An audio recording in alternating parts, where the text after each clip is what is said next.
Open എഐയുടെ ഏറ്റവും വലിയ എതിരാളി ആരാണെന്ന് അറിയാമോ? ഡാരിയോ അമോഡെ.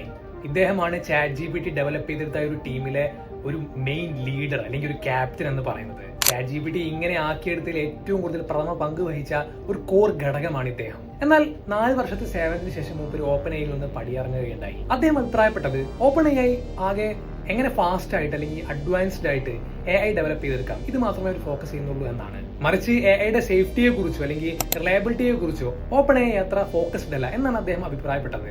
അങ്ങനെ 2021 തന്റെ ബ്രദറുമായിട്ടും 9 കൊളീഗ്സുമായിട്ടും ChatGPT അല്ലെങ്കിൽ ഓപ്പൺ എഐയിൽ നിന്ന് പടിയിറങ്ങിക്കൊണ്ട് ഡാരിയോ അമോഡെ മറ്റൊരു സ്ഥാപനം സ്റ്റാർട്ട് ചെയ്തു, ആന്ത്രോപിക്. വെറും ടെക്നോളജിക്കലി അഡ്വാൻസ്ഡും ഗ്രോത്തും മാത്രം ഫോക്കസ് ചെയ്യാതെ എങ്ങനെ സേഫ്, സെക്യൂർ ആൻഡ് റിലയബിൾ ആയിട്ടുള്ള ഒരു AI ഡെവലപ്പ് ചെയ്യാം, ഇതായിരുന്നു അവരുടെ policy. At first things were not easy.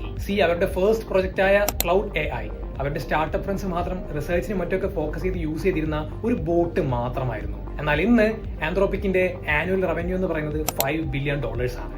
മാത്രമല്ല ഇന്ന് ChatGPTയുടെ ഏറ്റവും ബിഗ്ഗസ്റ്റ് റൈവൽസിൽ ഒരാൾ കൂടിയാണ് ക്ലൗഡ് AI.